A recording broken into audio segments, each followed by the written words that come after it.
were in competition on 9/11. I left Oregon for Atlantic City on September 3rd of 2001. So you can imagine that on September 10th, we're all geared up for that, right? The world hadn't changed yet. I was scheduled to be in Boardwalk Hall around 7:30 the next morning on Tuesday, September 11th, when the first tower was hit. Our security guard rushed in and informed us that we needed to stay in the dressing room, that we could not leave. She said there was a plane that just flew into one of the World Trade Center towers. The interesting facts about competing at Miss America during that era was that we had no access to cell phones. We were completely quarantined, essentially. The other competitors trickled in. But as they start to trickle in, they had come from their hotels and they had this blurry-eyed expression, all of them. Many of us were asking, what's going on? What's happening? At that point, the second tower had been hit and they had seen the footage. And then the atmosphere became pretty somber. We were each given an opportunity to call home. I called my parents and my mom, she said, "Katie, do you really understand what has just happened?" I said, "No." At that time, it's about 10 o'clock in the morning or so now, the Miss America organization staff, as well as ABC Network Television, who assembled to inform us that at that point, there would be no Miss America competition. They didn't quite know what to do with us, but they knew that we needed to be moved to a secure facility with the knowledge now that the attacks were acts of terrorism. Now, larger events such as the Miss America competition that were very American were a target. As we were being transported to this new area that would keep us secure, there was a blood-curdling scream. And as it so happened, it was one of our tour managers. Her cousin was one of the pilots of one of the planes that had hit the World Trade Center. Victor Saraceni was his name.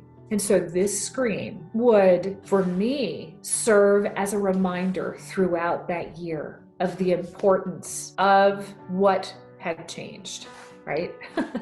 The importance of reaching out and loving and giving hope to as many people as possible, because we were all hurting, especially those who lost loved ones, like Marie.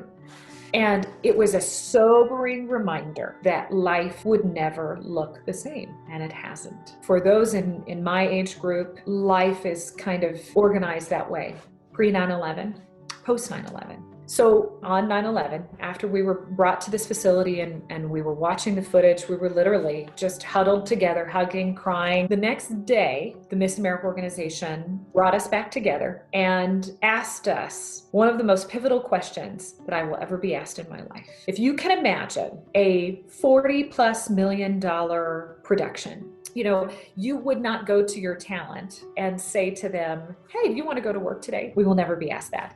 But at that point, the Miss America organization and ABC had the forethought to understand that this competition would lead to one of us having to travel the world in a post-9/11 world. So they gathered us together and said, "We think it's only right for us to give you the opportunity to decide whether you want to compete." Us kind of gather to discuss whether we felt it was prudent and relevant enough to compete. And in a stroke of wisdom, Miss Iowa Erin Smith said to us, "Ladies, this is a golden opportunity for us. We have the opportunity to have our collective voice heard. Whatever we decide, we stick together and stand by as a group." So we each tallied our vote on a piece of paper. Erin tallied it all up, and it was a 2-to-1 vote in favor of going ahead. They said, "Okay, but we are going to modify it so that what has become an iconic American tradition is as encouraging as possible." So when Tony Danza started the competition, he started it with the Pledge of Allegiance. Behind us during the swimsuit competition was a ginormous American flag waving. And it was exactly what people needed to see at that time. We needed to see American institutions alive and well. We needed to see the American dream being played out. So when I was crowned, this is exactly what I looked like. what? What has just happened? There had never been a Miss Oregon who had been crowned Miss America before that. It did. It totally transformed my life. So the minute that I was crowned, I was whisked to a secure facility. There was SWAT team all around me. Literally, I had so much security, I cannot even describe it. And it was that way from that first minute being Miss America to the very last. The next day from Atlantic City, I was taken to New York City to do the traditional press tour, essentially. David Letterman, Good Morning America, The Tonight Show, The Today Show. And because of 9/11, of course, the very first thing that I did was to travel to Ground Zero with the USO. And it changed my life. It was one of the most just horrific but heartwarming experiences that really transformed and legitimized being Miss America, being a public figure at all during that time. It's kind of like today, and I draw so many parallels to what I experienced after 9/11 to what our frontline workers are doing right now during COVID-19. During 9/11, our heroes were the rescue workers, the firemen, the police that were at Ground Zero, that were digging for bodies, that were trying to uncover people in the wreckage and the rubble. It was our military at the Pentagon who were recovering bodies, who were trying to help the military families that were affected. Being able to be at Ground Zero to say thank you, to witness those acts of heroism right in front of my face. It was tremendous. One of the wonderful things that the USO and that opportunity provided was that I was able to go to these respite boats. There were these boats that were docked in the harbor because everything in that area had been blown out, right? It was a disaster. It was a mess. Something I'll never forget is that there was paper everywhere. If you can imagine a building of that size and all of the businesses that were in that building and how much paper was there, it coated the streets. I will never forget that. And I'll never forget the smell of the smoke, seeing the pile burning, watching the rescue workers trying to recover bodies. But part of being with the USO was helping to provide coffee and meals and bring respite items to rescue workers on these boats. And so I'm on one of these boats and I'm brought to this table of 3 firemen. They had been on a 48-hour shift.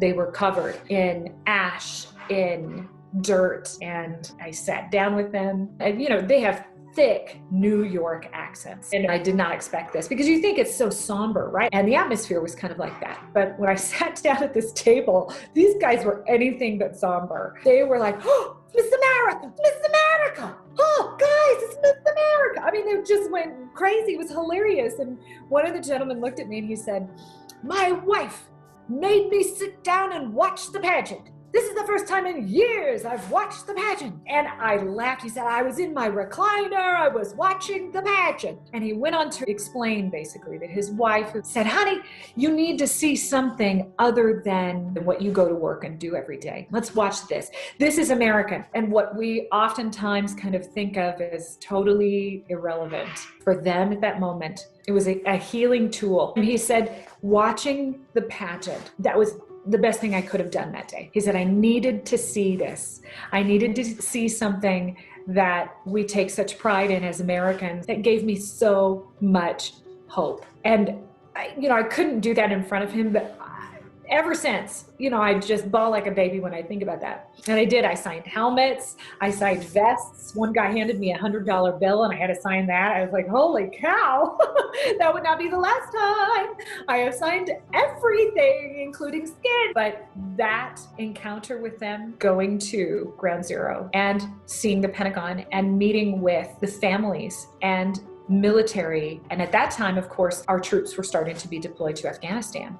So it was all the more important for me to understand that what I thought was this little job wearing a crown, waving, was so much bigger than that.